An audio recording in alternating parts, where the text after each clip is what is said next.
আজ করব আলুর তরকারি, সাদা আলুর তরকারি। আলুগুলোকে ছোট ছোট করে কেটে সঙ্গে একটা টমেটো লাগবে।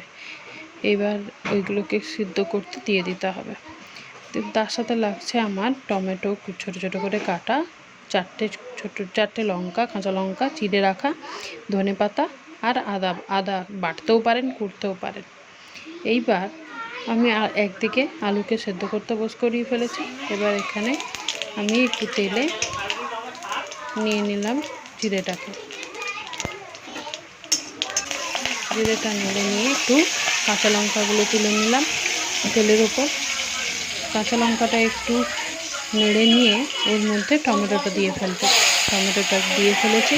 তো টমেটোটা সেদ্ধ করার জন্য তার উপরে লবণ দিয়ে দেবো, এই 1 চামচের মতন, ছোটো চামচে 1 চামচ লবণটা দিয়ে দিলে টমেটোটা তাড়াতাড়ি সেদ্ধ হয়ে যাবে। এইবার ভালো করে একটু নেড়ে নিলাম। নেড়ে এটাকে এবারে একটু ঢাকা দিয়ে রাখতে হবে। ঢাকা দিয়ে দিলে টমেটোটা ভালো করে সেদ্ধ হয়ে যায়, তাই ঢাকা দিয়ে দিলাম।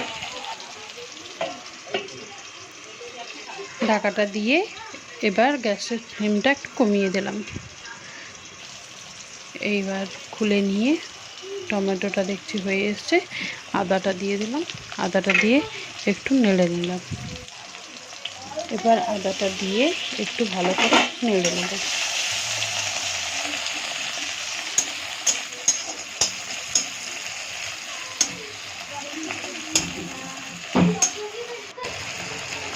এই দেখুন একটু লাল লাল হয়ে এসছে। এবার আদাটা একটু লাল লাল হয়ে এলে ওর ওপর আলুগুলো তুলে দেবো। সেদ্ধ করে রাখা আগে থেকে যে আলু জল ঝরিয়ে রেখেছিলাম সেগুলো তুলে দিলাম। এইবার তুলে ভালো করে নেড়ে নেব।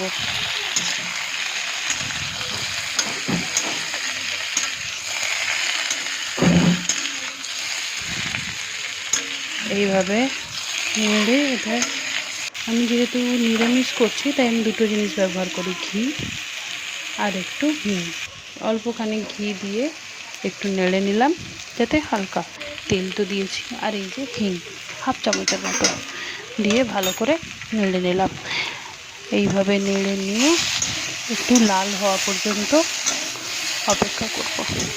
হিংটা ভালো করে ভাজা না হলে ঠিকমতো গন্ধ আসে না, তাই একটু ভালো করে ভাজা পর্যন্ত অপেক্ষা করছি। ভালো করে নেড়ে নেড়ে এটাকে লাল করে একটু ভেজে নেব। সেদ্ধ আলু বলে বেশিক্ষণ লাগবে না। এই দেখুন লাল হয়ে গেছে। এবার 1 গ্লাস মতন জল, ছোটো গ্লাসের 1 গ্লাস মতো জল দিয়ে দিলাম। আপনারা চাইলে জল যেরকম রাখার ইচ্ছে হবে সেরকম রাখতে পারেন। আমি একটু মাখো মাখো করব, তাই অল্পখানি কি জল দিলাম, আর অল্প একটু জল দিলাম, ব্যাস। এবার এটা ফোটা পর্যন্ত অপেক্ষা করব। গ্যাসের সিমটা একটু বাড়িয়ে দিলাম। ফ্লেমটা একটু বাড়িয়ে দিয়ে ব্যাস, এই যে ফুটে এসেছে, ফোটার পরে ধনেপাতা দিয়ে দিলাম।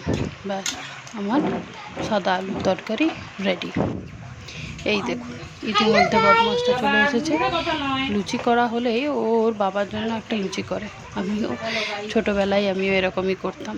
বাবার জন্য একটা কিছু ভাবতাম আমার নিজের হাতের, তাই ওদের জন্য দুটো লেচি রেখেই দিয়েছি। ও বাবা আবার স্ট্যাম্পও দিচ্ছে, যাতে দিদির মতো না হয়, দিদি একটু আলাদা হয়, যাতে দিদির মতো না হয়, তার জন্য এরকম।